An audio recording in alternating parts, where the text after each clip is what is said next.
Welcome to From the Mezzanine, a motion picture podcast. We are two guys from the Midwest who have a passion for all things film and TV. We are not professional reviewers. We do not trade opinions for special access from movie studios. We are not here to sell you meal kits, and our reviews are not influenced by any larger organization or publication. Each week, we put our time and money on the line to tell you what is the best and the worst in theaters, on streaming services, and on video on demand. This presentation contains copyrighted materials that have been used under the fair use provisions of U.S. copyright law. Further use, duplication, or distribution is prohibited. And welcome everybody to From the Mezzanine. I'm Chuck. I'm Matt. Yeah, thanks for joining me once again, Matt. We have a lot in store for everyone watching or listening to this tonight live or down the line.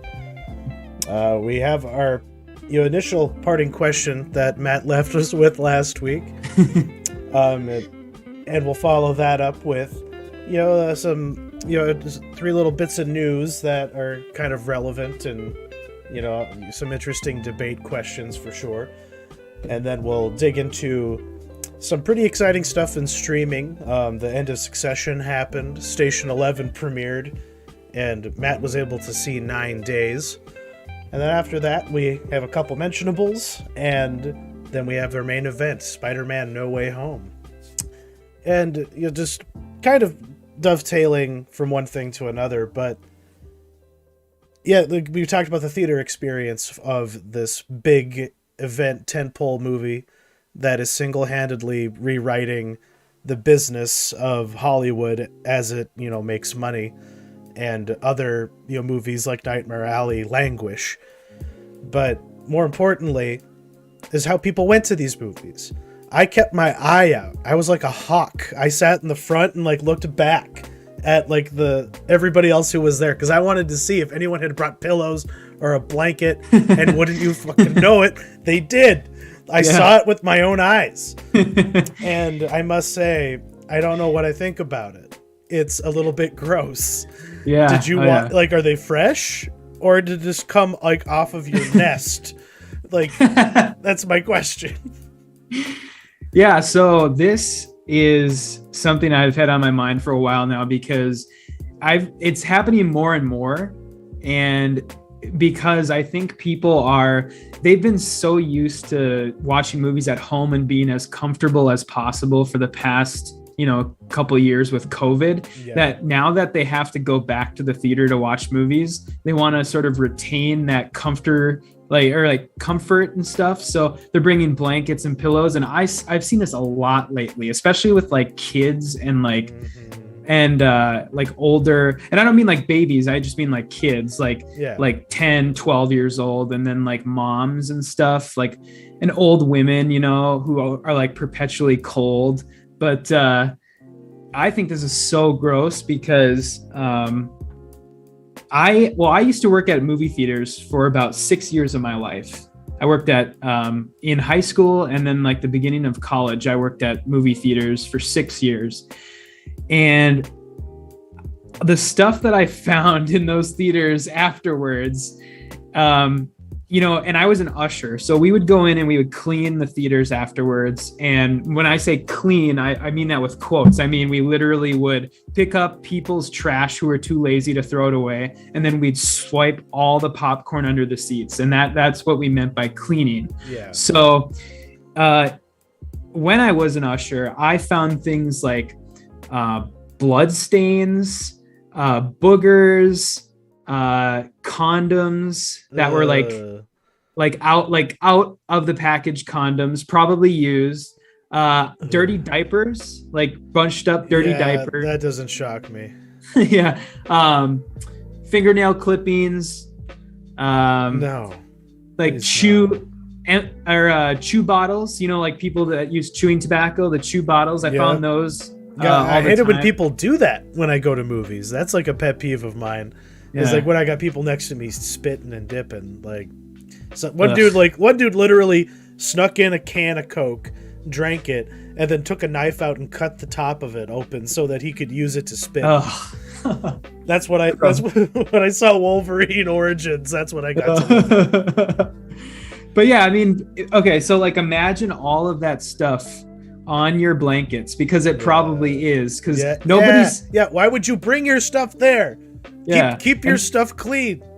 Yeah, keep your stuff at home. And then the flip side of that is people bringing lice into theaters, because one thing I will tell you also, as somebody who used to work in movie theaters, is that lice outbreaks are surprisingly common. Like if you go into a movie theater and you see that a particular theater is roped off, like the door is roped off, like nobody can go in, chances are that isn't a mechanical failure of like the projector or something like that. That's a lice outbreak. Like that happens all the time. Oh my and God, so that somehow has never occurred to me. Now I'm horrified. But yeah, like it's just, given everything we have learned over the last couple years, it is just bad hygiene security to let people bring intimate items such as pillows and blankets anywhere into a crowded environment, let alone anybody would want to do that in the first place. Yeah, the more I think about it, the more horrified of it I am. But then we're all sitting and, farting and sneezing and coughing on each other, in proximity when you see the movie anyway. So if you want to bring in like a barrier, I guess. But yeah, the lice concern kind of like moots everything. And yeah, we can't have nice things anymore. We can't have theaters if this is how people are going to behave, because eventually, they will just be like, well, a lady will be like shaving her legs in like one of those little like portable basins in a movie someday soon. Oh yeah, for sure. Yeah, people, stop getting comfortable, people. You must be you must sit there and say nothing and do nothing for 2 hours. You can only be as comfortable as your seat allows. You don't get to undo your belt and put your hand on your pants. You don't get to put your feet up, unless you have a reclining chair. It's like, come on. But moving on to our first order of business, the Golden Globe nominations came out. The 79th Golden Globes from the Hollywood Foreign Press Association. And they were presented by the president, Helen Huyn, which is this lovely lady right there, and our friend Snoop Doggy Dogg wearing a murder beanie and a very dapper shirt. But leading the way for drama, they differentiate. Dune snuck in there, which made me happy. Belfast, King Richard, surprising to me anyway. It seemed like a pretty middling effort, all things considered. The Power of the Dog. What stuck out to you besides that from these nominations? I would say, stuff that I liked was all the Dune stuff, all the Succession stuff, because I've been kind of beating that drum for a while now, and so it's kind of nice to see all the actors get nominated for Succession, and then it got nominated for drama, and then Mahershala Ali for Swan Song. I didn't put it on our outline, but I did end up watching that movie this week, and that he was very good in that. The movie was kind of middling itself, but he was good in it. And then also the other one, did you ever watch Lupin on Netflix? I never did. did. Okay. But I do know like the kind of what the property is, but but that's the live action series, or is that a movie? No, it's a series. It's like it's like a French series about like a gentleman thief. Yeah. So that was good, and that got nominated, and so yeah, I'm glad that snuck in there. But yeah, that's kind of what I mean. I don't put any stock in these. But obviously, you can't, because as I was just about to point out, because we have Mahershala Ali, Javier Bardem, and like all of these. Yeah, and Will Smith and Denzel nominated for Best Actor. That hasn't happened since like the 90s or like the mid 2000s. But Lady Gaga is up for Best Actress in a drama. But Yeah, that's that's pretty. That's ridiculous. Yeah. All the other, Yeah, see, yeah. that's the thing about the Golden Globes is because the Golden Globes do best drama everything and then best comedy everything. Musical. Yeah, best comedy or musical. So they kind of have to dig at the bottom of the barrel a little bit because they have to come up with 10 nominees instead of 5 nominees. So that's true. Yes, and they might as well nominate her. You know, it's like not giving Madonna a token Golden Globe nomination for something. Yeah. You got to do it. Like, she is our generation's Madonna, after all, in more ways than one. Oh, yeah. But yeah, quite the list. And yeah, this is, like you say, this is just the boozy party, the pre-party to when they get serious. Yeah. Nobody takes it seriously unless they actually win. That's like, if you actually win, that's when you get up on the stage and cry about it. But beforehand, you're just there to drink and get your little gift bag full of swag all and the stuff. Goodies, say all the nice things about the Hollywood Foreign Press. Yeah. And then but it's not always an indicator of, you know, success down the line. I still remember how David Fincher and Social Network cleaned house back, you know, when that was running through the awards, you know, season, and the look of smug confidence on that man's face when he was done giving his speech, it's something I still think about because he was just so ready to have won an Oscar. So the good old Golden Globes. Yeah. When does these actually happen? Is this in like January? I think or February? it's I believe late February, I want to say. Okay. Yeah. It is a late January, late February, because I know the Oscars are like typically like March. Yes. So. Well, yeah, because it's got to predate it a little bit. But you know, who is credited for what? You know, is a big part of these nominations, and it's also becoming, you know, more of a big deal when it comes down to how are the creators of characters in comic books credited when these massive tentpole franchises and series crop up and take over all of the cultural oxygen. It's like, what do they get out of it? Like what prompted you to bring this up? This is kind of becoming a more and more like talked about issue, I guess.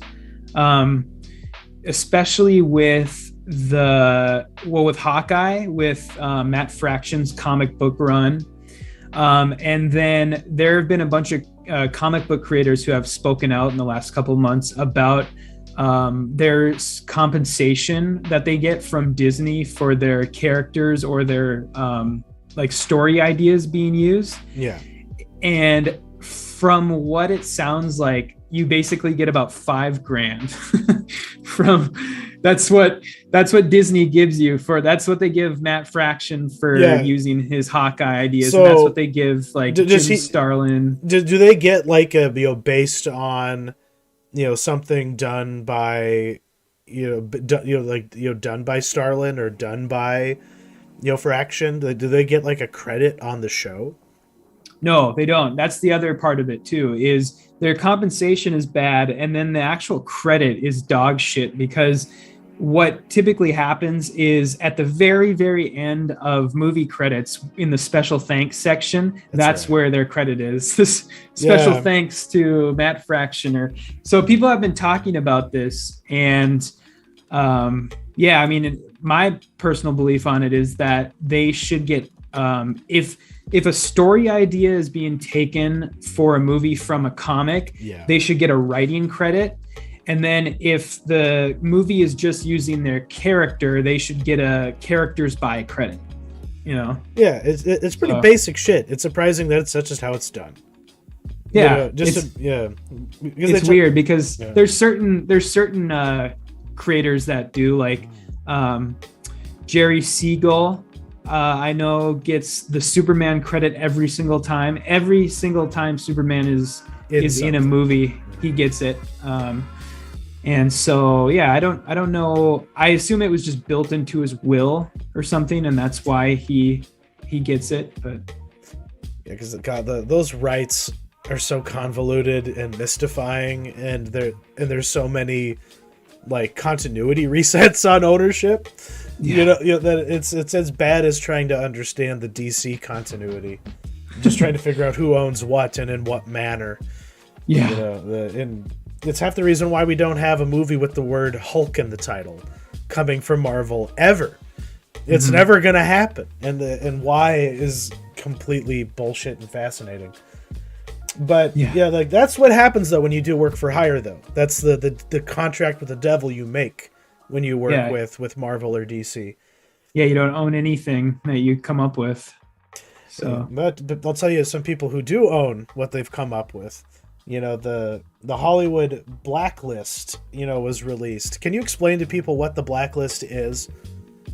Yeah, so this is an annual list of screenplays that gets made every year in Hollywood as the best unproduced screenplays. And this is, I think, voted on by a bunch of like WGA members. And then they basically... Some studio heads. Yeah, some studio heads. And they just basically vote on the screenplays that they think are the best that didn't get made into movies this year. And then what typically happens is in the next couple of years, they actually do get made into movies. There's quite a few movies that I found because of the blacklist, like Source Code, going way back. And then I believe, Midsummer, I was in a giant compilation of blacklist scripts. Okay. And that's where like it was just sitting on my computer, just collecting dust back. And then there's the movie coming out. But a lot of really lame, unnecessary biopic material though. That's pretty typical, of blacklist. Like blacklists of yesteryear. Like I'm still fucking waiting for that movie about Michael Jackson's monkey, his chimpanzee. Oh yeah, I'm still waiting because that script was really sweet, and that was used to be something I would do every year. Is I would churn through it, I'd find the stuff that sounded interesting, and then I'd download it and read it. And the one that took home the most recommendations was Cauliflower by Daniel Jackson, which sounds like Whiplash for wrestling, with like body horror mixed into it. Under the cruel guidance of a mysterious coach, an ambitious high school wrestler struggles to become a state champion while battling a bizarre infection in his ear that both makes him dominant in the sport and threatens his sanity. Like, who should direct that? If you were I don't know. Unless you have this gentleman direct his own script, who the hell do you pick for something like that? I mean, definitely. I mean, it sounds darker, so I don't know. Maybe like Aronofsky. He hasn't done a thing in a while. Yeah, he needs to come out of weirdo retirement and make movies again. That would probably be that's my first thought. But... Yeah, what other scripts on this list caught your eye besides that one? Yeah, so I really liked the sound of Ultra is what it's called, and the plot synopsis for that one is: an ultra marathoner learns he is one of 10 contestants chosen to take part in a secret race known as the hardest race on Earth. Hell yeah, dude! Oh, that one sounds pretty fucking badass. Yeah. God, what were some of the other ones that I had written a few of them down? Let me see here. Did you come across Loud yet on there? No, I did. Oh, okay. A famed experimental musician finds himself embroiled in the race to solve Earth's primary existential threat, a deafening sound that never stops, forcing all humanity to survive in silence. Fuck yes. Yeah, that sounds cool. Here for it, Whit Brayton. Oh my god. That sounds fucking bizarre. Yeah, those were the two that stood out to me, the two that I wrote down. So here's what Aronofsky should direct, is this movie called The Masked Singer, which is about Mickey Rourke loses his mind after he's forced to take a gig on television's highest rated show, The Masked Singer. I need that script to happen so fucking bad. He was on that show, wasn't he? I think so. Yeah, he was on there. Yeah, it seems it's like Birdman, but like it's like really really like sad Birdman. I don't know. And then Michael Bay, the explosive biopic. Oh god. Yeah. There was I had written them down in another document. I just don't have it open. But yeah, like they have a Yazuki script in here about the Black Samurai. Oh, yep. Yeah, a lot of interesting premises, and that's really why the blacklist is cool. Mm-hmm. You get to see all the weird shit that people come up with. Mm-hmm. Yeah, I would encourage anybody watching this to go and read it, because I think there's something like 72 of them on there, and it's a big list. Yeah, it's pretty big. Yeah, good stuff. A Hufflepuff love story. Let's see if Warner Brothers lets that happen. Oh my gosh. But that is definitely going to take up some of my time because of Christmas, the way it lands this year. I have a lot more time off than I would normally get. So maybe I'll have to fill it with some scripts. But yeah, we had our big theatrical go this week, so I didn't see anything else in theaters, and I take it you didn't either? I did not, no. Yeah, we were too busy paying attention to all the shit going down in succession. So our boy, we like the cliffhanger was a total red herring. They did exactly what I thought they were gonna do, and just blow right past Kendall almost dying from limoncellos and pool water. And that episode really took turns I didn't expect. Some that I did, but overall, what was your take on the finale of Succession season 3 and on the season as a whole, in like a brief way? Like, what was your feeling on the season? Yeah, I mean, I really liked it. I still think it's the best show on TV.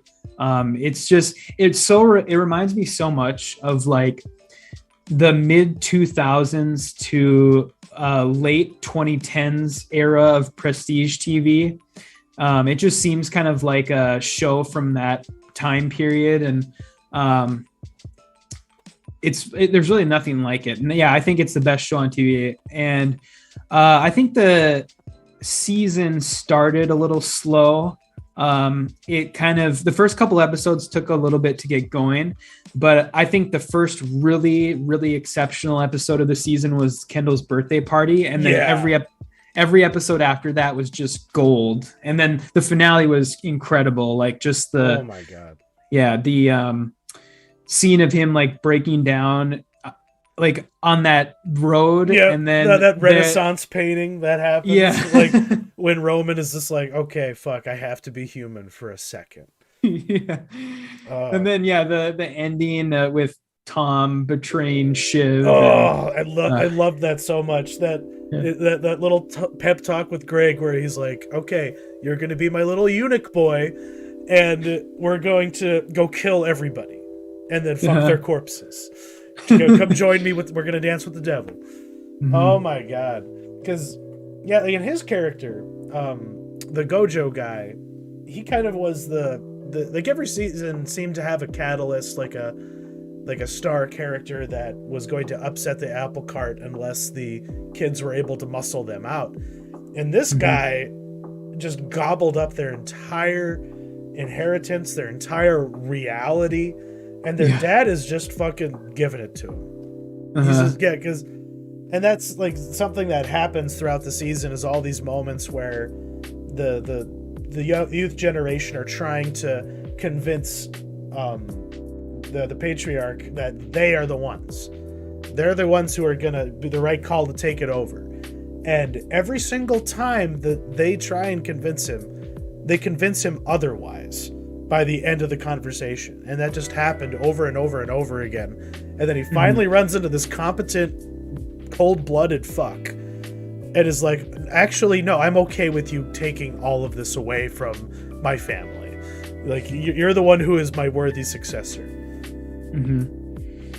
Yeah, that last episode was incredible. And then like the conversation with Shiv and her mom, when the mom was like, I shouldn't have had kids, I shouldn't have had children. Oh my God, that brutal was as fuck. Yeah, it was just an amazing finale. And I guess what would be your hopes for going into season 4? that all of those kids fuck off and make something of themselves, and the show somehow finds a way to make it interesting. You know, like, they all just need to be like, God, the oldest brother. What's his fucking name? Connor? Connor, yep. Yeah, they need to be like him, but actually, you know, get elected president. Like, that's what they should be doing. Yeah, they should be living their fucking dreams, you know, and they should just do the classic thing. Like, Shaquille O'Neal doesn't give his kids any fucking handouts or money. He's like, you want fucking something? You go fucking get it. Like, I have money. You don't have money. And that's basically what just happened to these kids. Both of their parents were just like, hey, I'd rather, you know, do this than fuck with you. I'd rather keep my flat in, you know, Kent or whatever than, you know, deal with you fucking kids anymore because my new husband likes it. Yeah, so like both of their parents just fucked them over completely. Yeah. And yeah, it was brutal. It was beautiful when it happened because I actually thought they were going to pull it off. Me too. Yeah. That's kind of what I hope for next season is I don't necessarily need them to win, like the kids to win in the end, but I hope that we get away from this sort of rinse repeat cycle that it keeps happening where it seems like they're gaining ground on Logan, and then at the last minute he kind of fucks them over, and that's kind of happened over and over again now. So I hope something happens to him in the next season where he kind of loses some ground. Yeah, something's got to give because it is kind of getting very samey in that way. And they did flirt with, you know, really doing something meaningful, you know, and lasting when they tricked us into thinking that they killed Kendall. But they got to do, you know, better than that. It's a little cheap to tease something like that and not be sincere about it. And I know this is the show of, you know, the kings of being insincere, but the story needs to, you know, continue to be sincere at the very least. And yeah, where does it go from here? We've already done this dance with this devil so many times, and eventually they just have to walk off the ride. You can't. You do not lose if you do not play. You know, the classic HBO, you know, saying. I think that's from The Wire, if I'm remembering right. But yeah, it really caught me by surprise that it was even over. I mentioned that earlier before the show, but I was expecting like an after credits, like this is what's coming on the finale. Of Succession, and then they bamboozled me. Very, very mean of them to do that. But now we have to wait like 2 years for another season of this show, which will suck. Oh God, I hope not. I mean, I would hope that the 2-year gap was because of COVID, because there was only a year between season 1 and 2. That is true. Yeah. But it just felt too brief. Like, you know, 9 weeks is not nearly enough time. Like, I give me just one more hour, please. But yeah, we will have another season. But our next topic is another HBO Max product, and that's Station 11, which is one of the more, you know, interesting premises that I've come across in a while, and at the same time just a really intimate and enthralling show. The first 3 episodes are out. I've watched all 3 of them, and it's quite something else. I really liked it. Yeah, me too. It's a very strange show. The 3 episodes are very, very different from each other. Like the first episode is almost like a disaster movie, and then the second episode is almost like a dramedy, and then the third episode is kind of almost a self-contained like start of another disaster movie, basically. And they're all very different, and they all have a very unique feel, and it's just a very weird show, like just what's happening and stuff like that. But I really dig it. Yeah, the way that people act in the year 0, post year 0 sequences, they are so weird. They talk so strange. Like they really do feel like a different culture, just because they are so removed from our own. But just to quickly just get the premise out, COVID happens. The Georgia flu, basically. And keep in mind, this book that it's based on was written in 2014, so everybody chill out. A lot of people were just looking at virus, theories and then writing good fiction out of it. And yeah, like this has been described as like theater fiction by the author, less than science fiction. And it does have a lot of mysterious aspects to it. But at the same time, is this a lot like The Leftovers? Because that was the other show that the creator behind this was involved in, as I understand it. Sure. Because that was another like natural disaster, like high concept type of a thing too. Yeah. No, I think this is a lot more high concept. I think there's more artistry to this. The Leftovers was pretty like melodramatic. I think the showrunner for The Leftovers was Alan Ball, the guy who did 6 Feet Under. So that's kind of that's the feel of The Leftovers. It's very, very melodramatic. Okay. But yeah, this is definitely more high concept, especially with the directors that they have on tap. They like Hiro Murai and Jeremy Podswa. Those are both really, really high profile TV directors, especially that Hiro Murai guy is getting so huge now. Is he the guy that worked with Donald Glover and did he's the music video guy? Yeah. Okay. Yeah. Because he did a bunch of Atlanta episodes, and this is kind of his big coming out party then. Because he did Guava Island as well.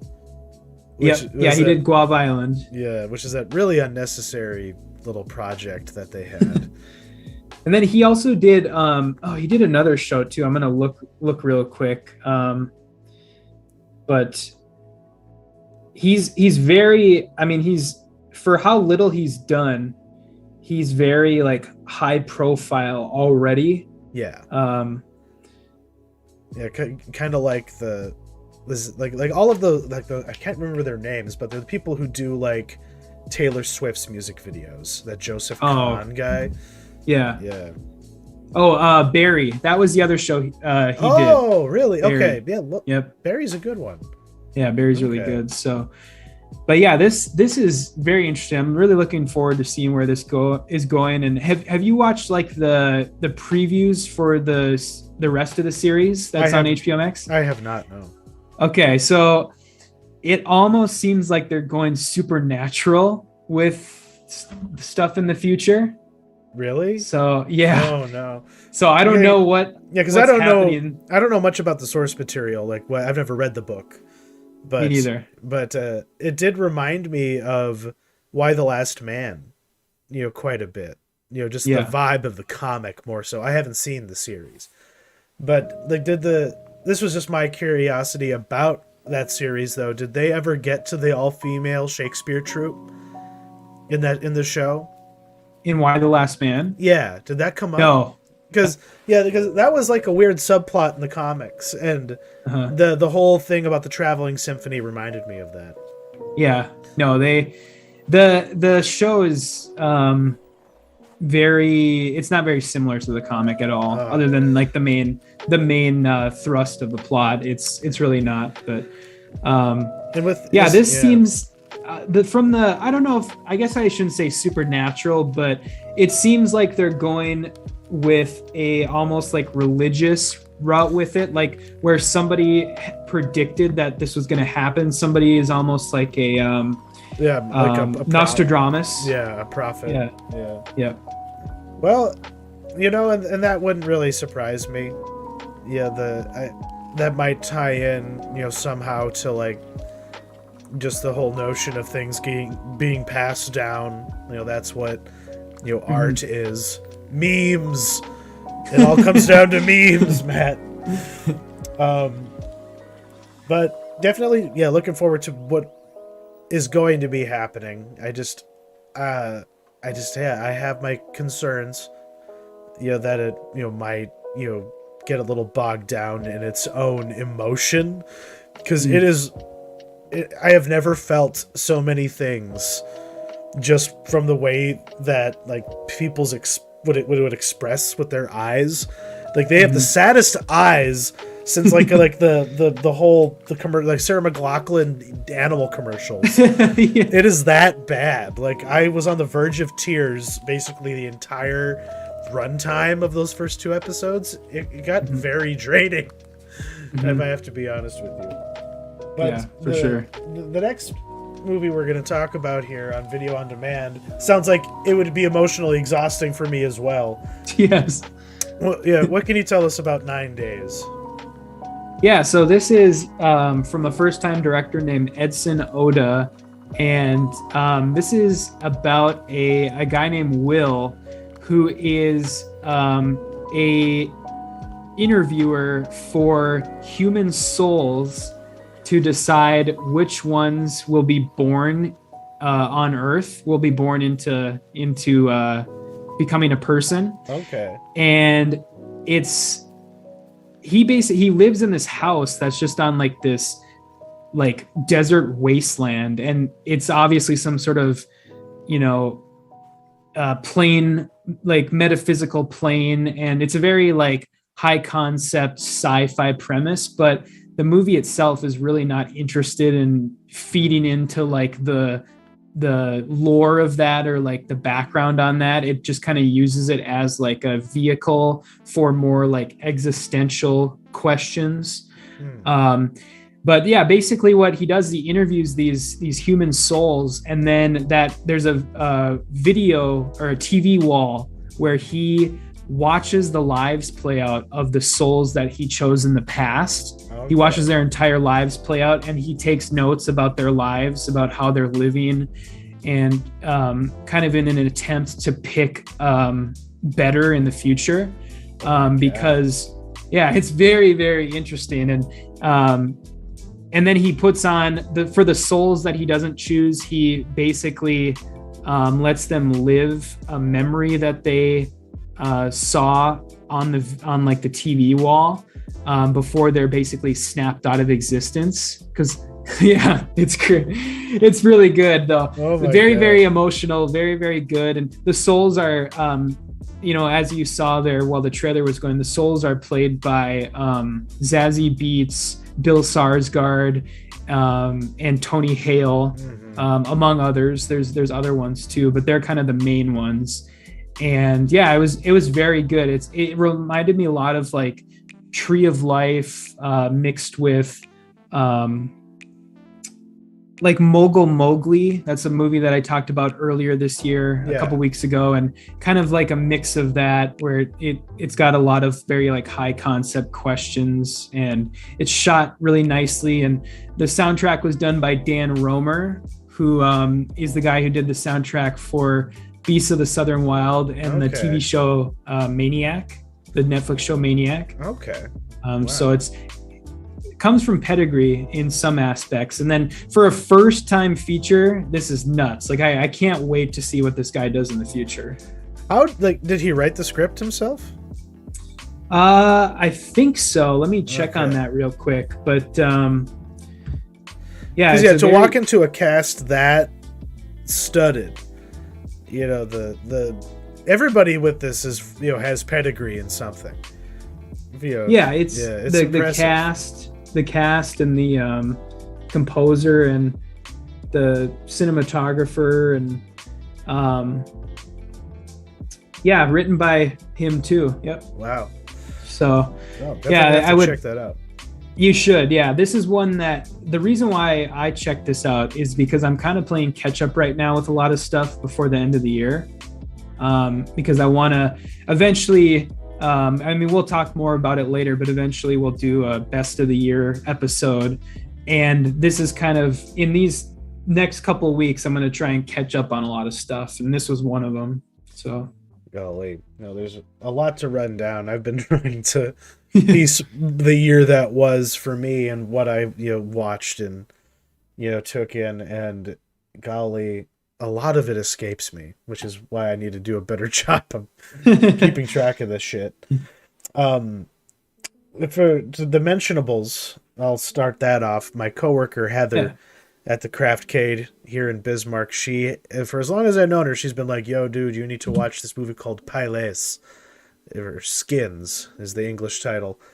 And I was like, "Well, okay, I'll seek it out maybe." And then I watched the trailer for it, and let me tell you, it really put me off on watching this movie. And so for, more than a year now, I've avoided watching Pieles, but I decided to bite the bullet and take it off my list. And the only way to describe it is there's this weird world where a bunch of deformed or like marginalized people are prostituted out to creeps, including like children, and so it's really fucked up. So it's like it's a Serbian film level in terms of its premises, but then you have these weird characters with like weird deformities, like this woman whose whole digestive tract is reversed, so her mouth is her anus, complete with hair around it, and she eats through a mouth in her butt. Okay. And it's one of the most bizarre and uncomfortable experiences I've ever had. It's an hour and 15 minutes long. They don't put you through a lot, but you'll feel like you have existed for an eternity by the time this movie is over. So, as an endurance test, I fucking wholeheartedly recommend this. But to anybody with a weak constitution, do not watch this. Not because I told you to, but it was one of the most interesting recommendations I've ever had. It's from a filmmaker named Eduardo Casanova, and now you are cursed with the knowledge of his existence as well. Did he give himself that name? Is that his name by birth? What's Casanova? I gotta find. I doubt it. I think that might be his stage name. And this was, what did you say this was on? Or where did you watch this? This is on Netflix. Oh, Netflix. wow. Yeah. Oh, wow. Jeez. Wow. No, that was his born name. Okay. Well, somebody born with that name is destined to become this person. Yes, exactly. It came out in 2017. He used to be, he's an actor otherwise. He hasn't been in anything that Italians wouldn't be aware of. But let me tell you, if you saw this picture, maybe if I can blow it up. Yeah, that is Eduardo Casanova. Okay, yeah. Let's gaze upon him and despair. It's about what I figured.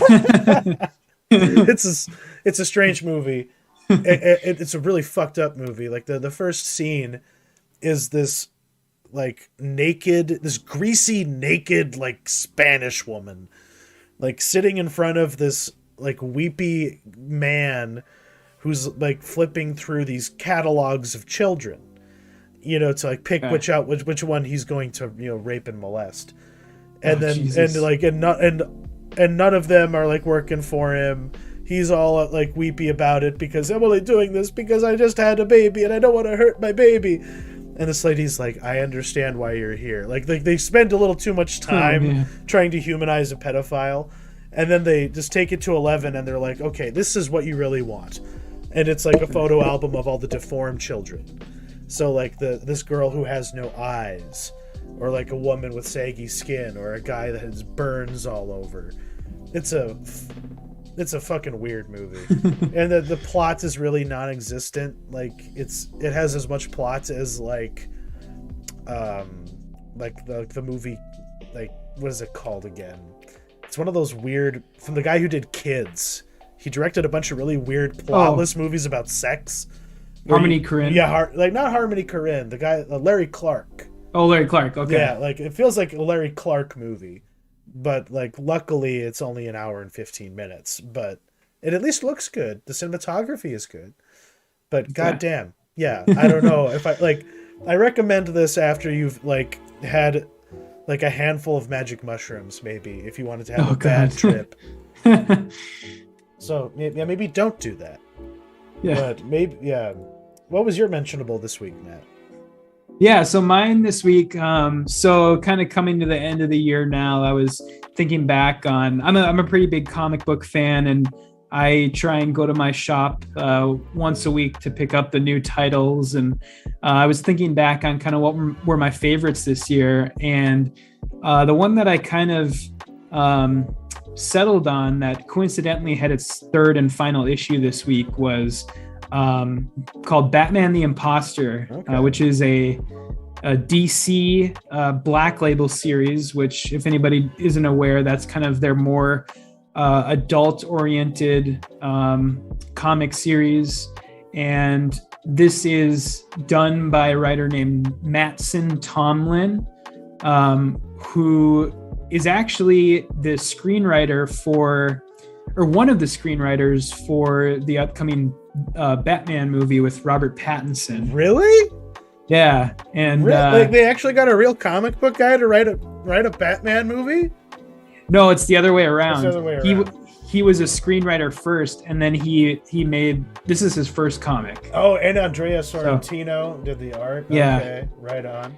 Yeah, so crazy art. But he, I think, I don't know if you're familiar with it, but I think his first movie was last year's Little Fish. Are you familiar with that movie at all? I am not, actually. Okay. It's kind of, I think it's like a low budget sci-fi movie, but yeah, he's one of the writers on the Batman, and this comic is basically set in the same universe as that movie, but it's not canon. Okay. So it's like, it's a non-canon story set in that movie's universe. But it's supposed to be Robert Pattinson Batman. Yeah. I mean, it is. Like, yes. Yeah, if you look at the art, if you look at the way that Bruce Wayne is drawn, it's most certainly Robert Pattinson, but they say it's non-canon because they don't want to have to try and fit it in with the movie. But because they're just doing the anti-Marvel method, no continuity ever. Yeah. So, but this book is so good. Like it was so well written, and the concept is, it's a very grounded take on Batman, and he is trying to hunt down an imposter Batman that is going around shooting criminals, like with a gun. Ooh. And like an AR-15, just gunning criminals down. And then he gets, the real Batman gets really, really injured one night, and he stumbles into the apartment of a psychiatrist. And the psychiatrist kind of patches him up, and then takes his mask off and figures out that he's Bruce Wayne, and then makes a deal with him that she won't give away his identity if he agrees to come to a therapy session once a week. What the fuck? Yeah, so it's like Tony Soprano Batman. Yeah, pretty much. And that's kind of where all the pathos comes in the comic, and it's very it's not really an action driven comic, it's just a lot of like Bruce Wayne talking about how like fucked up he is and stuff like that, but it's really great. I really recommend it. And you had mentioned earlier, Andrea Sorrentino did the art, and his art is so incredible, like just one of the best. Amazing. Yeah, one of the best. Well, that's probably worth the read then, worth the pickup. It sounds at least a little, because are all of those DC Black Label books just their own separate thing? They can be whatever the hell the creator wants it to be to an extent.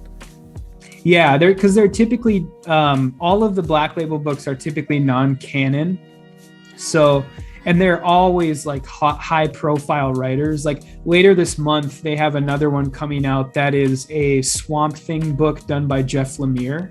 Oh! So that's gonna be amazing. Because he did Swamp Thing for he didn't do that was Scott Snyder did Swamp Thing for the New 52 relaunch. That's right. Yep. Golly. So that's exciting. Love me some Jeff Lemire. Yeah. And everything that he does. Has he ever done a Spider-Man book? Jeff Lemire? Yeah. Has he ever drawn one? Can you imagine him drawing Spider-Man? Who, Jeff Lemire? Yeah. Well, Oh yeah, I guess he does do drawing too, doesn't he? He kind of did, yeah. Yeah, I guess he does have a couple things out that he's drawn. I think he has like a book out called the Maze Book that he drew Well, right now. it did. God, I only got the first issue of it, but it's that weird book about like death and like he drew that. Oh, Yeah, yeah. The what is that? Something AD. Yeah, After death. Or after something. death. Yeah, Yeah. yeah. I remember that. Yeah, because he has just a very uncommercial style. You can't draw superheroes the way that he draws. Yeah. Very like simple style. Exactly. Yeah. But the reason why I just wanted to pose that question is because now it's time to talk about Spider-Man No Way Home. And we're going to do our very bestest not to spoil anything for anyone who is silly enough to watch this before seeing that movie themselves.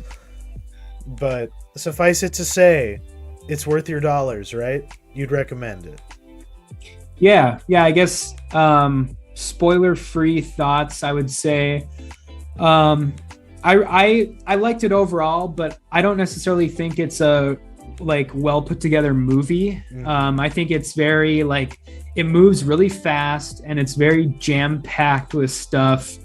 But I think that this is kind of the return of like big budget, high stakes Marvel. And I'm really, really happy to get back to this after 2.5 years of a bunch of shitty, inconsequential TV shows and all of the terrible movies that I shouldn't say terrible, but Shang-Chi was meh, and then Eternals sucked. So I'm just happy to be back to this timeline of heroes that we actually give a shit about, and characters that we know and we love. And, yeah. Even if they are doing the inevitable thing and they're reaching back into literal film history to resurrect a lot of these characters in this movie, it's the most Marvel shit they could have chosen to do. Yeah. So I love that about it. And I just want to shout out John Watts, because he directed all 3 of these Spider-Man movies for Marvel, didn't he? Yep. Yeah, and I'm glad that he's finally done with it now, hopefully, so he can make other movies like Cop Car again. Oh, God. Like, I liked that movie, and I was like, okay, this guy's got some talent. He can get an evil Kevin Bacon performance. All right. He can work well with child actors. Yeah, it felt like Hood Rat shit with my friends in rural Colorado. And then he's been making these movies and doing pretty well with it, I guess. I didn't really care about any of these, but he really stuck the landing when it came to honoring the legacy of the whole character in film. I still remember exactly where I was when I saw the original Spider-Man from Sam Raimi. I also remember where I was when I fucking watched Amazing Spider-Man 2. And and props to this movie for reminding me of those 2 different distinct feelings and films, but yet still being happy that everyone is present. You know, like, even though it felt like Jonathan Larson was walking around on screen every time. Like, I thought he was going to break into song, every single time I saw Andrew Garfield, but they even gave him something to do and had something meaningful happen with his iteration of Spider-Man. That's the last thing I expected. Yeah. I don't know. Do you want to segue into that? We might as well just spoil section. Let's just dive in. Yeah.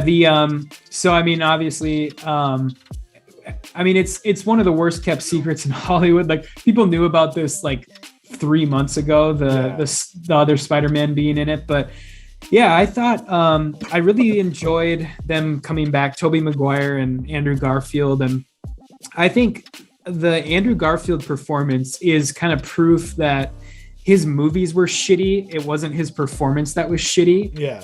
Because he was really good in this, and I liked everything he was doing, and sort of his more emotional take on Peter Parker. His earnest Peter Parker, But even then, he's probably the most like realistic scientist of the 3 of them, because he's like, I wear a lab coat, when I'm doing my sciencey shit. I wear the lab coat.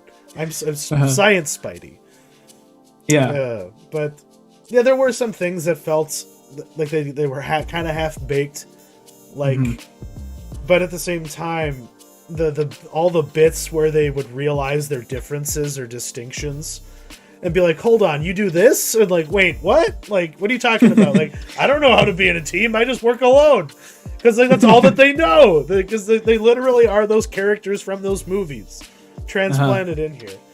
And Tobey Maguire literally did feel like a youth pastor the whole time he was on screen. And he was the one that looked like he was in on a joke the whole time. Like, he seemed more like, I am Tobey Maguire playing this character again. Whereas Andrew Garfield felt like, oh yeah, that is the Amazing Spider-Man. Yeah. And that is that Peter Parker. Like, Tobey Maguire was Tobey Maguire. And that's what I feel like didn't work about him. Like, his presence and his performance. Like, they tried, but it just didn't quite hit the landing like Andrew Garfield's did. Yeah, the problem I had with Tobey's performance was his Spider-Man is so from the original Spider-Man trilogy is so like earnest and like genuine and stuff, and those movies came out like pre-MCU, so they weren't like as much of comedy movies as the MCU movies are, and the characters aren't constantly quipping like characters in MCU movies. So it was weird when his character gets put in these MCU movies, they're not true to the character from those older movies because he's constantly quipping and he's doing the jokes just like everybody else is. And he's just like a typical Marvel, or he's a typical MCU character, and it just didn't really fit with how he acted in those older movies. Yeah, and the tone is just very different. Yeah, like when you look at what those movies were, you know, which they were practically like Silver Age superhero movies, but made for like the early aughts. So they're very confused. You have Nickelback music, and yet you have writing totally inspired, you know, but it's this cheesy Stan Lee shit. You know, like, you could realistically just be a part-time photographer and yet, you know, still like pay your rent or some shit. Like, I don't know. But that was my question. Like, after it all was playing out and they were bumping elbows and interacting, what are we supposed to assume happened in the interim? And like, what has happened to Tobey Maguire, Peter Parker, you know, since the year 2007, 2008 until today? What happened to him 13 years ago, or like whatever it was? Like, what do you think happened in the space between the end of Spider-Man 3 and his appearance in this one? Well, see, that's the weird thing is, like, from what I understand, aren't all of the characters, including the villains and the heroes, are all taken from their respective universes soon after their movies end, right? Yeah, or like right before their character leaves the movie, like right before they die. Like, that's that was the implication, I guess. So from what I understand, isn't Tobey Maguire's Spider-Man, like, isn't he technically, I mean, even though Tobey Maguire has obviously aged in the time since his movies, his Spider-Man is supposed to be the one from 2008, right? Okay. All right. So he hasn't aged. I mean, technically. And that's why, you know, that's why I thought Andrew Garfield's performance was so good, because when his Spider-Man gets teleported from his universe, he's still so like broken up over letting Gwen Stacy die. That he's just like fucked in this movie. Like, he just, like, you know, when he saves MJ in that end scene, and he almost starts crying, and she's just like, "Are you okay?" You know, like, because he's just so like fucked up still. You know. Yeah, that shit felt very real, and it was very earned, and. It's not often that Marvel earns things for me. You know, like, there's a lot of contrived nonsense. I know that these are, you know, cape movies, but seriously, it feels so good when they actually try. And if they're going to play with this giant playground with all of these little toys, they might as well do something really unique and special with it that it actually means something. even just within the context of Spider-Man and cinema. And they're the people who get to do it. They bought Marvel. Disney gets to do this. And I'm just glad that they're doing it, because Warner Brothers has been sitting on their fucking hands for close to like 60 fucking years, it feels like, when it comes to really harnessing the vertical potential, you know, of having a stable of films about a character and finding a way to bridge the gap and blur the lines and have fun with it. And at the same time, it is like this neat little bit of corporate commentary, because half the reason for the storyline in the film is because, you know, Spider-Man's leaving the MCU again, technically. So it makes sense that they literally have just wiped his existence from the MCU right after they got him. You know, and now he's just going to be off doing his own thing in Venom world. But now the symbiote is in the MCU, correct? That's what I understand. Or from the first after credit scene, that's what I understand. Is I'm so glad that, you know, speaking of that scene, that they're seemingly not going to have Tom Hardy in the MCU, because I think those movies are dog shit. I think Tom. Oh God, Tom Hardy's performance is terrible in them too. And but I'm glad that it seems like they're gonna put Venom in the MCU, but it's not gonna be the Tom Hardy Venom. So because he's just like drunk or hungover or like strung out like the entire time in those movies, isn't he? Yeah, well, I mean, that's what it seems like. I don't think he officially is, but he just acts so weird, and it's kind of in replacement of an actual acting performance, is just him acting weird. So that's classic Tom Hardy then. Yeah, pretty much. Just having a gimmick. But yeah, to go back to the movie though, what about the villains? What did you make of the villains? Some were really awesome, like Alfred Molina. That really worked for me.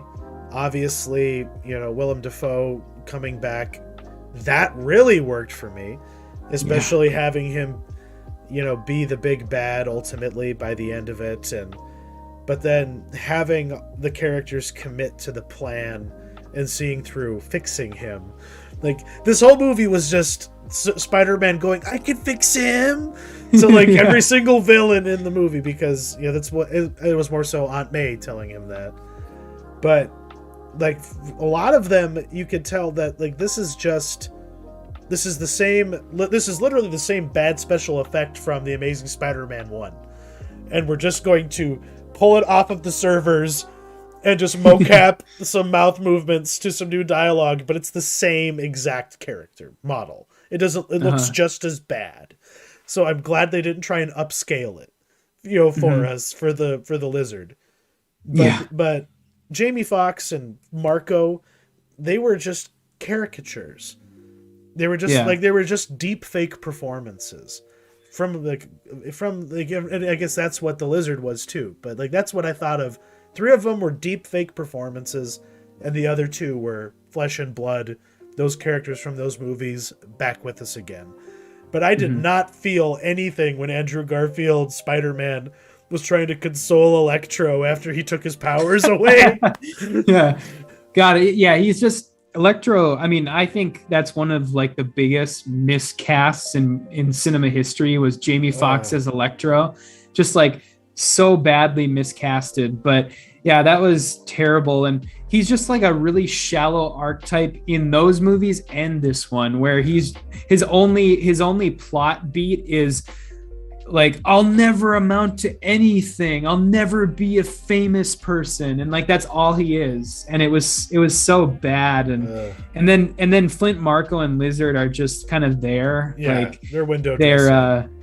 Just window dressing. And I actually heard that the reason why Flint Marco is Sandman almost the entire movie is because it was easier to do the CG of Sandman than it was to de-age Thomas Hayden Church. Oh my god. Because yeah, they had DH Thomas Hayden Church for like 2 seconds. Yeah. Before they turn him into white light and he disappears for good. Mm-hmm. Oh my god, I forgot. Oh my god. Because that's what I mean. Like, you could tell it was just a Disney deepfake. You know, performances of pretty much all of them. And I really could have done without a few of them because I just didn't give a shit about seeing them again. But part of the fun of the movie was having all these inconsequential characters there and just be like, we don't know what the fuck is going on either. Why are you looking at us? You know, like, it kind of worked. That scene in in Happy Hogan's apartment was really great, like with all of them there, and Peter just kind of constantly trying to like talk them off ledges. And, I just loved getting to the villains that were actually good. I loved how they treated Doc Ock with sort of his like redemption story.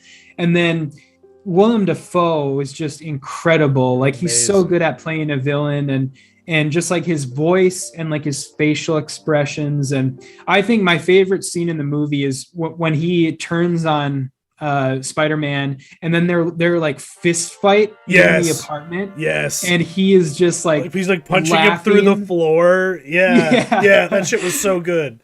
And that's what I was going to comment on that. Like, that fight, like the like both of the fights between Green Goblin and Tom Holland Spider-Man, barn burners, fucking great. And then there was other shit that was just totally unnecessary and lame. But that stuff worked so fucking good. Like, it was surprised me how brutal it was. Yeah, it was nuts. Just like, and I like how they highlight the fact that Green Goblin has that like super strength, because it's like a super soldier serum. Yeah, and they touch on that in like the old Raimi movies. They sort of touch on that, but it's not highlighted as much as it was here, that he has super strength. So. And that's something I was going to bring up, you know, just because this is somewhat a culmination of what feels like to me like the cinematic version of Ultimate Spider-Man. The alternate, you know, label run. Did you ever read that? The Brian Michael Bendis? Miles Morales?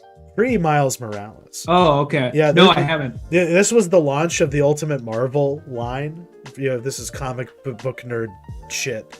But it was, you know, somewhat famous because it was young Peter Parker in like high school, like freshman in high school age Peter Parker, and doing his story, doing it young and hip and different. It was John Romita Jr. did the art, and Brian Michael Bendis wrote it. And it was the first book in the Ultimate Marvel line. Okay. And it kind of set the tone for the entire Marvel Cinematic Universe, because from that came the Ultimates with Mark Millar and Brian Hitch and like all that kind of stuff.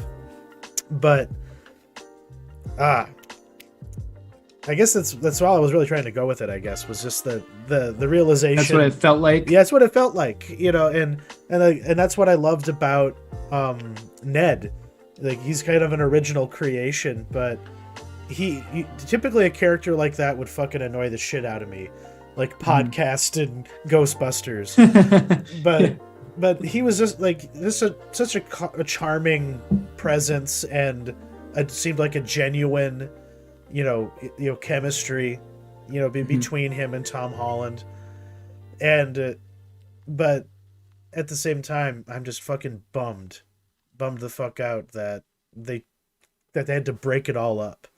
You know, Zendaya MJ is gone forever. They'll never be together again. You know, like all that love that was forged over 3 movies is gone forever.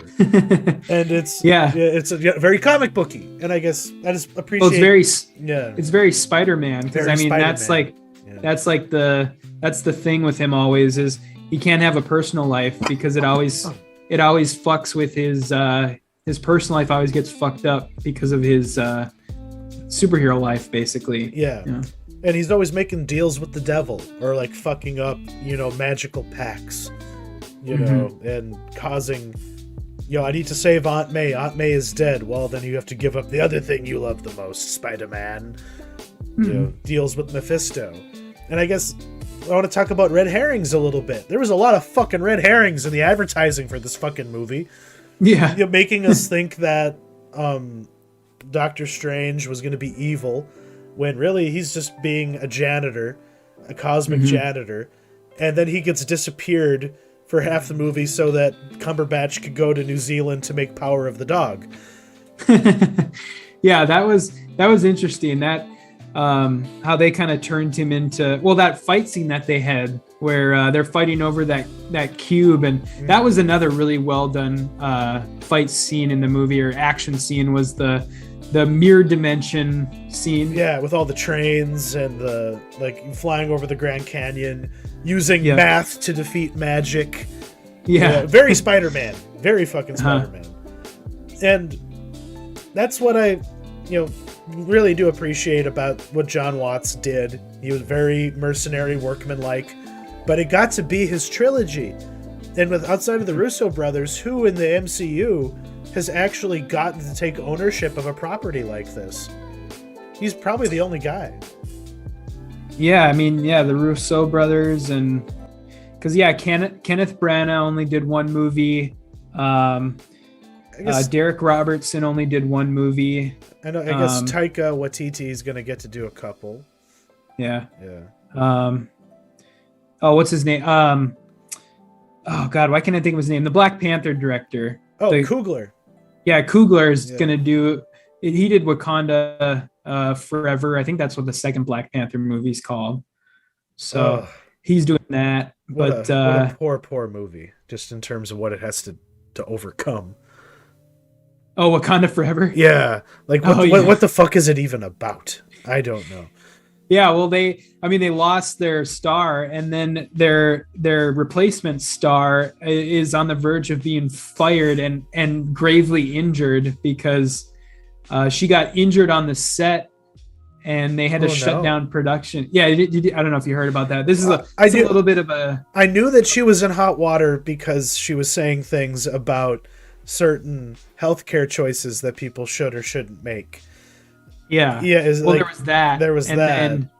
And then she got injured really badly on the set for the movie, and they had to shut down production for 6 months. Oh my God. Yeah, that's a killer. Insurance can only do so much for you, even if you're Disney. Yeah. God damn.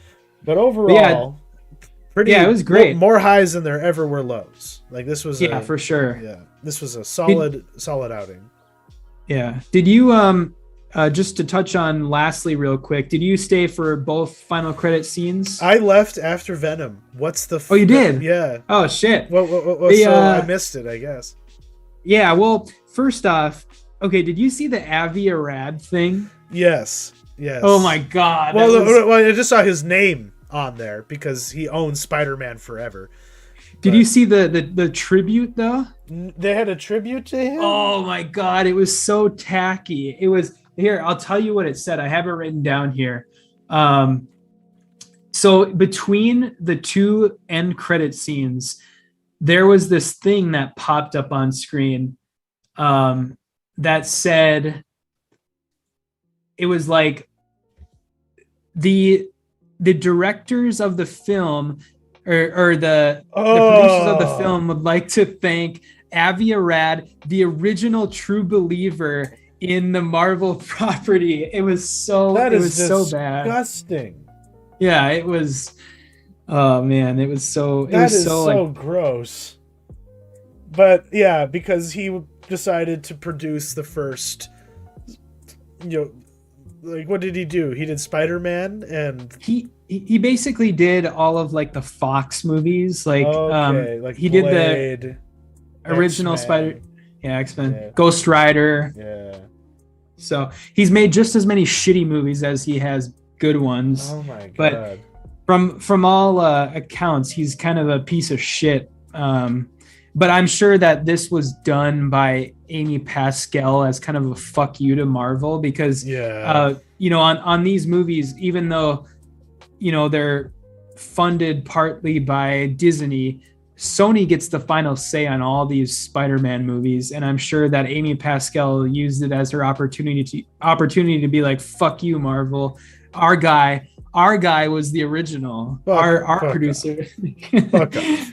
Oh my God, I forgot about Amy Pascal. I thought that she was done. I thought that the the Sony hack like ruined her career forever. She's still there. Still there. You didn't see the Pascal Productions thing either. I did. That came up too. I did see that. Yeah, that came up, but yeah, getting back to the actual movie. So at the very, very end of the credits, there was a full-blown trailer for Doctor Strange 2. What? Yeah. Because I brought that up to like somebody I work with, and she was like, oh, I didn't see a trailer at the end of the movie. And I was like, oh, then maybe that was just a rumor I heard and it wasn't real. So I missed out on Multiverse of Madness trailer. Yeah. Oh, I'm pissed. And it hasn't, from what I understand, it did leak online for a little bit, but I think Disney was pretty judicious about getting it offline. But yeah, it was pretty cool. I mean, it looks cool. This is going to be directed by Sam Raimi, so it looks pretty cool. And the big thing about it is, in this movie, it seems like they're actually making the Disney Plus What If series actually matter because. Oh, really? Okay. Is this it? Yeah. Oh shit! Oh sweet. Evil Doctor Strange is going to be in this movie. Who was in the Disney Plus animated What If series, and they show it right. Oh wait, maybe at the end of this year they show it. No, I guess they don't. I think that's it. Oh, weird. Yeah. At some point, you'll have to scrub through that it's some truncated version of it. Yeah. So, but yeah, Evil Doctor Strange is going to be in it. So that's kind of interesting that they're actually making that sort of slight series actually mean something. Yeah, matter. Yeah, because otherwise I skipped that completely. Like I did most of the original Marvel programming on Disney Plus. Mm-hmm.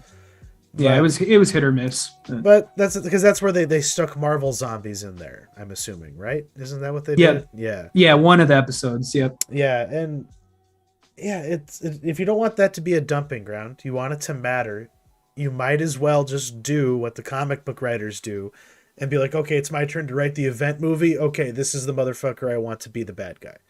Like who's in the toy box that hasn't been used in a while? Let's dust him off. And that's the fun. That's what you get when you buy Marvel. But you got to do something with it. And by all accounts, they are. So I should have stayed, but I just couldn't stand to be in the presence of all of those hooting those howler monkeys. Can I go back to a time before people clapped and cheered at movies? When did that actually start? I know I grew up with it. I came up with it. I was one of those people, but I don't want to be like this anymore. The first time I ever recall that happening in a movie was when Venom first showed up in Spider-Man 3. That was because everybody was so hyped on that, even though it sucked eventually, Yeah. But everyone was so hyped on Venom being in Spider-Man 3. I remember that. God, because I'm just remembering all of the cinema moments I did experience that had no clapping or cheering. Like all three of those Lord of the Rings movies, those first ones. Mm-hmm. No clapping or cheering. Like they're like, I am no man. Stab the Witch King in the face. There's no Yas queening, screaming going on. But I had the most enthusiastic Marvel fan in history sitting behind me, because it didn't matter what was happening on screen. They were commenting on it. They were like, no way, it's that guy. It's that dude from that thing. It's Daredevil. It's Daredevil. Yeah, the whole time, the whole movie, and the person that was with him was just like, yep, that's what it is, and I just accepted it. I just got zen about it, because eventually the movie got loud enough that I couldn't hear them. But oh my god, when I could hear them, I heard them, and it just made me wish that I could just have watched this at home. Yeah, for sure. Deep down, because. Oh, it was fun going to movies and being the only person in the theater for a while. But I guess if people are going to movies, they'll keep making them. Supposedly. Mm-hmm. Yeah, and speaking of watching things at home, next week, big movie of the week that is going to be the final HBO Max day and date release in theaters and at home, Matrix Resurrections, which will be our movie that we're going to be reviewing next week for anybody who's watching. Oh my gosh, I will miss being able to go to see a movie in theaters and then come home and watch it on my phone. Those days were fun, but they can't be forever. We have to make these things special somehow. And my God, does this movie look completely incomprehensible? Yeah, I don't know what I'm gonna think of it. Yeah, me neither. It looks pretty wild, and just like I want to see how it ties to the old ones, and if at all, that's kind of the vibe I'm getting. Is like, oh, those last two movies didn't happen. Like this is really what's going on. I don't know, but yeah, the fact that like they're being so free with the imagery, showing us the robot world, pretty much running exactly as it was before. Yeah, it'll be interesting. Very interesting. we got that to look forward to, and then also releasing in theaters next week, The Kingsman, which is the third movie in the Kingsman series, basically of movies. Yeah, just Matthew Vaughn telling us his version of how World War I got started. Yeah, is as far as what I can glean from the trailer here. But I do love the whole aspect of Rasputin being the big bad in this. I love me some old Rasputin. But I'm not that much of a fan of the Kingsman movies, though. Do I need to watch any of the other ones to watch this? I don't know. I mean, I probably would. It's a prequel from what I understand, and I think the first one is actually good, and then the second one is fun, but it's definitely not a good movie. Okay. And that's kind of what this one's looking like. Is it'll be, it's something to catch when maybe later on when it's streaming for free on HBO or something. Definitely, yeah. So, it's just not a high priority, but it's definitely family Christmas entertainment. That's for sure. Yeah. And then we've got The Tragedy of Macbeth, the latest release from just Joel Cohen. I know, he left his bro out of it. But he's got his wife in it. He's got his wife in it, and our boy Denzel. An A24. Are they going to win Best Picture this year? Are they finally going to get an Oscar? I don't know. I don't think so, because I mean they've got they've got this, and they've got they did Green Knight, right? They did, yes. They did Green Knight, so that might be nominated, but I don't think either one of them is going to win. This is in 4:3 too. Yeah. I just noticed, 4:3 shot, and the photography is just gorgeous. Yeah, but it looks crazy. Looks really, it looks dated though, which is you sometimes can be exactly what they want or not at all. But this is an Apple TV Plus, like original. From what it says there. Yeah, coming theaters next week, and then I think it drops on Apple TV Plus, like mid-January. Okay. If anybody wants to wait. And then we got Don't Look Up, the latest from Adam McKay. His snarky, little manner is taken to Armageddon. We're getting a Michael Bay movie from Adam McKay, basically. Yeah. Michael Bay mixed with, I don't even know, Veep, I guess. Yeah, that'd be Veep is a good comparison. Yeah. I don't know how I feel about this. I mean, I'm gonna definitely watch it, but I don't like Adam McKay as much when he tries to be like serious filmmaker Adam McKay as opposed to like Step Brothers Adam McKay. Did he do Anchorman? Am I remembering that he right? He did. Yeah. Yep. Yeah, like when his heightened reality can make sense, instead of trying to take these really serious topics and just be really tongue-in-cheek about them. He does get a little grating. Like, I really wanted to like Vice, the movie about Dick Cheney, but the way that everyone is just smirking the entire movie, it just gets really off-putting.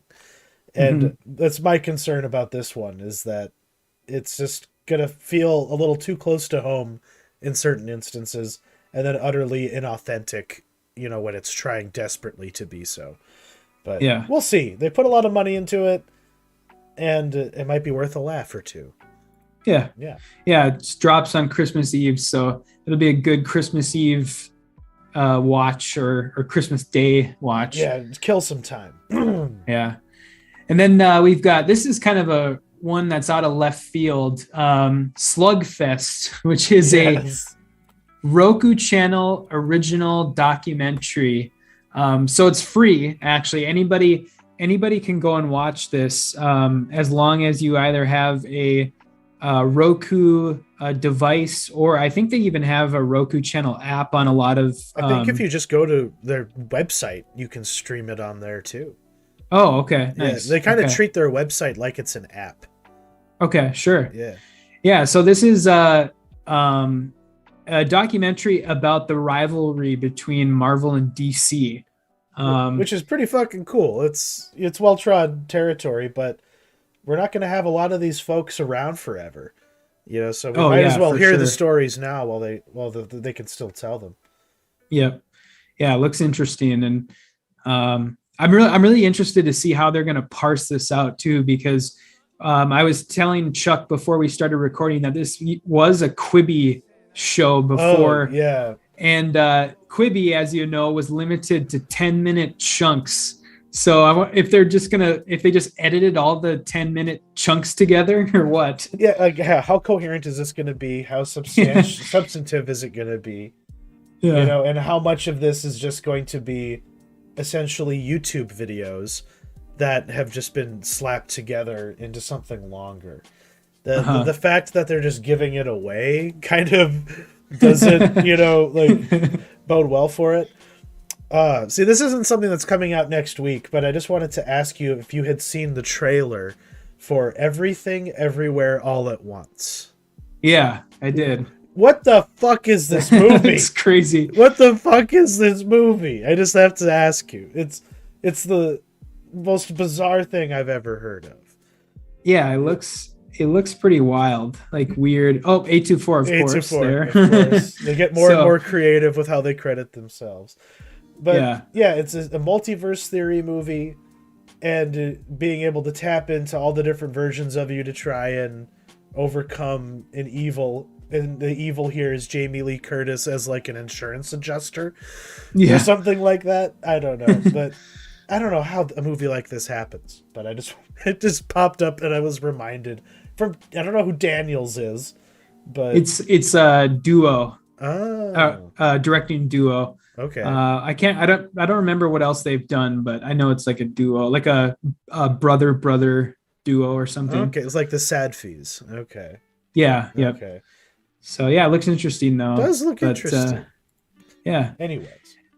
Yeah, and then our final one we're going to touch on for next week is The Silent Sea from Netflix, and this one kind of popped up on my radar because going back to our love of Korea, this is a Korean series from the writer of the Bong Joon-ho movie Mother.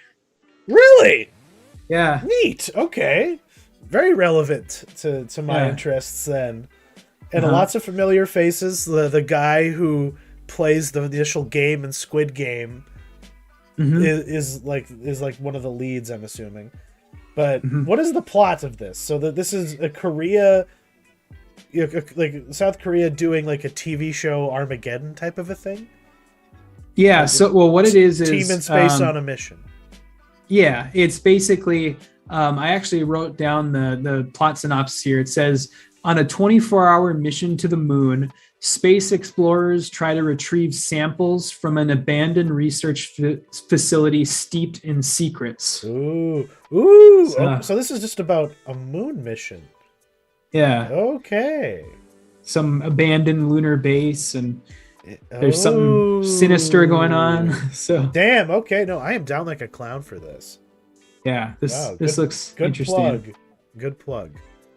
Right on. Because there's a lot of content out there, a lot of shows to keep up with, I barely have time to even think about like Yellow Jackets these days because of like the Witcher and you had Station 11 popping up. That took up a lot of my free time.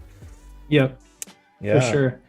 That leads into that's a good lead into our parting question this week. With all this content out there and all this stuff to watch, our parting question that we're going to answer next week is: do you force yourself to finish movies and TV shows even if you don't like them or aren't enjoying them? And there's a lot of things that go into this, and I think your answer can kind of change depending on, you know, certain aspects of your life or your age or whatever, and how much you have invested into a show. But that's the question we're going to answer next week. It's a very good one, and it's one that I definitely felt a different way about, 10 years ago versus where I am today. So it'll be interesting to think about, like what shows have I just let go of? Like, or is it, like, I don't know. Like, I'll have to ponder this a little bit. Yeah. Yeah. And we just want to shout out our buddy Eric Bradshaw. He was supposed to join us tonight, but family obligations got in the way. But I would have loved to hear him just gush all his nerd love about Spider-Man everywhere.